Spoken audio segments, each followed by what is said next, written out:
The Spyro Reignited Trilogy came out in 2018 and lit a fire in the community, one that to this day is still going strong. But with rumours of Spyro 4 becoming more common and compelling, I thought I'd look back at Reignited to see whether it's still a good remake of Insomniac's beloved Purple Boy. Let's start with Spyro the Dragon. This game isn't the most groundbreaking platformer of all time, but it's fun, has a memorable protagonist, and oh my goodness, look at these visuals. I'm playing on PC at 4K resolution, so everything here is super sharp and crispy and complements the art style. And what an art style. There's just so much personality with exaggerated lines and details in every single crevice. Some of the redesigns are more divisive among the fan base, but to be honest, the original models were missing a lot of detail, so Toys for Bob had to fill in the blanks. These Norks could have been avocados for all I know. I'm kidding.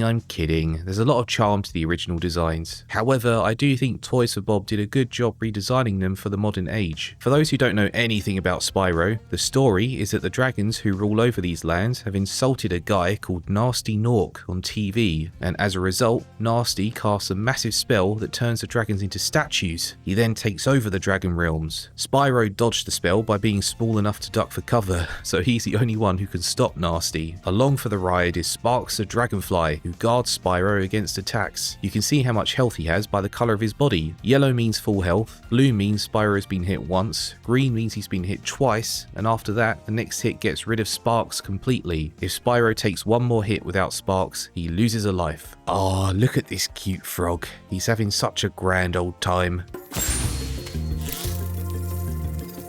Oh.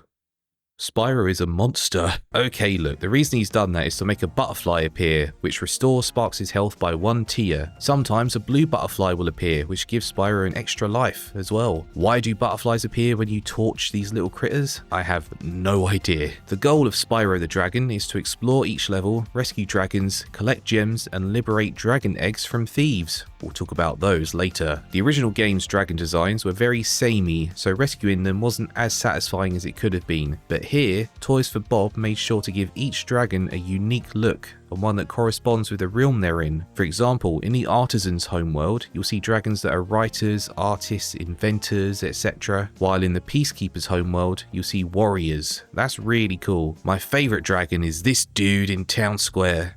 Spyro! Did you see a man dressed in blue running around here? He's a thief, and he's stolen a dragon egg! You've got to track him down and get that egg! Run! I'm getting a little winded. He cracks me up every single time. He's just so passionate about getting those eggs. Speaking of which, egg thieves. Egg thieves. They run so fast that Spyro has to charge to catch up to them, and yes, it can be incredibly annoying, especially when you hear their little... Oh my god, I think Toys for Bob did a good job here though. They look suitably evil now. But I need to talk about the progression for a moment. Spyro 1 is weird. To get to the second homeworld, you need to rescue a certain number of dragons. To get to the third homeworld, you need to collect a certain number of gems. And then to get to the fourth homeworld, you need to collect a certain number of eggs. It's strange how the requirement changes, but also you don't even have to fight the bosses other than Nasty Nork himself. If you're not going for the 100% ending, you can completely skip boss fights like Toasty and Dr. Shemp, and that makes it seem like it's got real experimental PS1 game vibes, and I can respect that, but it is strange. But back to the dragons. Not all of them have unique dialogue, because some will just say, "Thank you for releasing me." But it's always fun seeing their designs and animations when they teleport away. This poor guy drops his sculpture. I feel bad for him. The animations in this game are kind of jaw-dropping, to be honest. Look at what happens when this shepherd gets torched. His hat falls on his backside. Every enemy has a unique death animation, and it makes the game so dynamic. It's also really satisfying seeing enemies crash into walls after you flame or charge them, or seeing them fall off the edge of the level. It feels like you're playing an animated movie. It's insane. What's the music like though? Well, I think the new soundtrack's pretty great actually. All the tracks are recreations of Stuart Copeland's original compositions, and I think they're mostly faithful, with a bit of added flair to bring them up to date. However, if you want the original soundtrack, you can listen to that too, because the developers added an option in the menu, an option I think they should have added to the Crash Bandicoot N. Sane trilogy. You can also choose to have dynamic music or not. Dynamic means the music will fade out slightly when Spyro stands still, or play rhythmic drums when he's charging, among other things. Turn it off if you want the classic feel, but usually I keep it on because I think it works well when Spyro talks to another character, as it makes hearing the dialogue easier. One other thing thing Toys for Bob added is subtitles for cinematics, which works especially well for the first game where there never used to be any subtitles at all in the original. They didn't have them in the Reignited Trilogy at launch though. It was this massive deal and it made the news and everything. Look, even the BBC covered it. Must have been a slow news day. Oh, here's a bug I noticed though. When you attack these Norks with gem sacks, the final 3 gems they release will have the collection sound of Spyro 2 and 3 instead of Spyro 1's.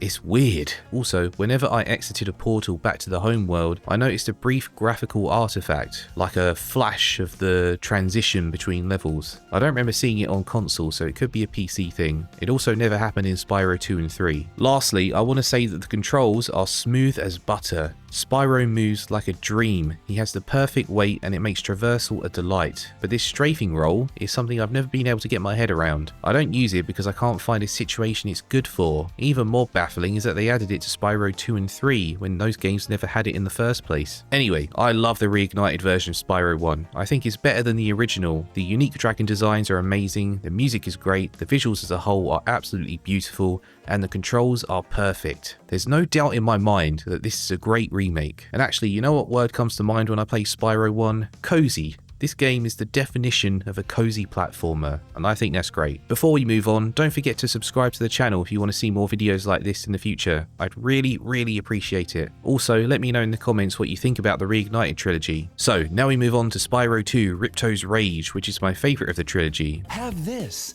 If you stare at it long enough, you might not see anything. Oh my god. Way to make kids paranoid, Insomniac. I love the vibe of the home worlds and the levels, and it's also the game that introduces Hunter, the Professor, and Alora, characters that I love. It's a real shame that Alora never really turns up in the series after this point, except for a brief cameo in Spyro 3. Everything I said about Spyro 1 Reignited's graphics and soundtrack applies here as well. The game is absolutely stunning, and the home worlds in particular are just jaw-droppingly gorgeous. The character models are divisive, like in Spyro 1, and I'm not sure how I feel about these idle springs or Colossus guys, but at the same time, this is what Toys for Bob had to work with. Yeah, an undercooked potato. This is where I'm going to talk about the new voice acting. The original Spyro was voiced by Carlos Alazraqui, and he only did so for the first game. Tom Kenny, of SpongeBob SquarePants fame, took over the role from Spyro 2 onwards, and the Reignited Trilogy brings him back. Except this time, he also voices Spyro in the first game. It makes things more consistent, and I think he does a great job. His line readings are very similar to the originals in Spyro 2 and 3, while his delivery in Spyro 1 retains some of that original sass from Carlos. The story of Spyro 2 is that our purple boy wants to get some R&R in Dragon Shores, a vacation spot. But when he enters the portal to go there, he's intercepted by Hunter, the Professor, and Alora. They've dragged him to a place called Avalar, which has been taken over by a lizard guy called Ripto, plus his 2 hench dinosaurs, Crush and Gulp. Ripto hates dragons for some reason, so that's why Spyro has been brought in to help. It has about the same complexity as Spyro 1's plot, which isn't much, but Ripto is a more enjoyable villain, I think, even if he doesn't appear in cutscenes that much. They also brought back his original voice actor, which is awesome. Spyro 2 is a much more involved game, with actual objectives in each level and more consistent progression. This time, you need to collect the talismans from different worlds to face the boss, and after you beat the boss, you move on to the next homeworld. There are only 3 homeworlds unfortunately, which is less than the first game, but that's because the second homeworld, Autumn Plains, is massive. As a result, it feels a bit uneven in terms of pacing, which is my one major complaint. Other than that, I think Spyro 2 is an improvement over its predecessor. In each level, there are side objectives you can complete to get orbs, which are essential for beating the game. There's so much variety to these objectives. You could be spitting rocks at lizards, flaming statues to scare away evil spirits, riding a manta ray at Hunter's request when he should be hunting down Ripto, or playing hockey. Yes, there are ice physics in this game. In Spyro 2, when you ice skate, you can't come to a complete stop. You can only slow yourself down. In Spyro 3, they changed it so you can come to a complete stop, but that's not what it's like here, so have fun. It doesn't really make that much of a difference, to be honest. Ah, you must be the dragon everyone's talking about. Well, dragon or not, I'm afraid there is a small fee to open the bridge. It will cost you 100 of your gems to cross. This anthropomorphic bear wants all your cash. Say hello to Moneybags. He has a big role here and it'll only get bigger in Spyro 3, but his purpose is to act as a gateway that only opens if you collect enough gems. To be honest, I actually love Moneybags. I think he's a great character with some very entertaining dialogue. You'll love to hate him. Also, there's a running gag of Ripto kicking him out of each castle. It's amazing. Toys for Bob seems to have treated Spyro 2 with just as much love and care as Spyro 1, which is nice to see. It's an amazing remake. No notes, apart from the ones that I've already said. I just wish I could say the same for Spyro Year of the Dragon. This is the one game in the package that falters a little bit. The development was actually done by Sanzuru Games for the most part, also known for Sly Cooper Thieves in Time, with Toys for Bob overseeing things. If I had to guess, this would be because Activision wanted Spyro Reignited Trilogy to release in 2018, which was 1 year after Crash Bandicoot Insane Trilogy, and Toys for Bob was simply unable to remake all 3 games in time. So what we have in this collection is 2 games primarily developed by Toys for Bob, and 1 primarily developed by Sanzuru, and unfortunately, you can tell. Okay, first of all, I'll tell you Spyro 3's story. An evil sorceress from the Forgotten Realms, where dragons used to rule, has stolen eggs from the Dragon Realms. Spyro and Hunter are the only ones who can fit into the holes made by the sorceress's Rhinox, her army of minions. So off they go to rescue the baby dragons. It's a slightly more interesting plot actually, if only because the whole idea of the Forgotten Realms is really cool. There are more cutscenes here as well, and a new character called Bianca, the sorceress's apprentice, that would end up returning for many future Spyro games. The growing relationship between her and Hunter is nice to see, and it adds a bit of extra depth to the character development. We also have new characters that you can play as, which is a new development for the series. The first one you bump into is Sheila the kangaroo, who originally looked like this, but in the Reignited Trilogy, she's been given a whole new makeover to seem more Australian, even though her world is called Sheila's Out and is inspired by Europe. But look, I like Sheila's redesign. It's different, sure, but her original get-up had hardly any detail whatsoever. The way Sheila plays is interesting. She can double jump super high and kick enemies in the face, which is always super satisfying. Generally, I think the developers did a good job remaking these extra playable characters. There's 4 of them overall, 5 if you count Sparks, who has his own levels as well, and I think they bring a bit of variety that doesn't detract from the main game. Spyro is still front and center 80% of the time. The level design for Spyro sections is similar to Spyro 2. Getting to the end of the level is the main goal, but there are optional missions that involve skateboarding, hunting egg thieves on supercharged tracks that boost Spyro speed, making a new sun,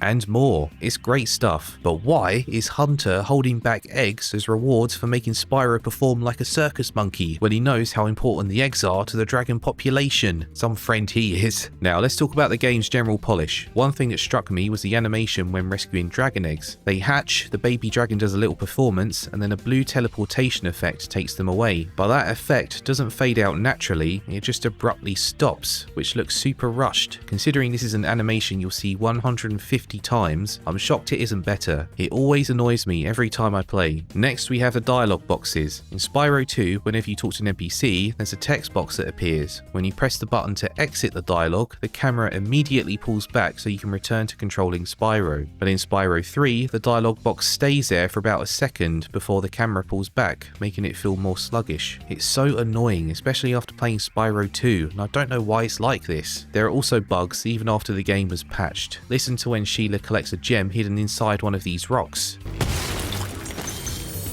It's the Spyro 1 sound. It's basically the opposite of that bug I mentioned earlier from the first game, but there are also some annoying ones here too, and I have to ask why. The whole experience is just jankier than Spyro 1 and 2. Even the animations aren't as good in certain cutscenes. This one here, where Spyro and Hunter encounter Bianca, has really stiff camera movement and character animations that are worse than what's in the first 2 games. They're not awful or anything on their own merits, but compared to Spyro 1 and 2, they are noticeably worse.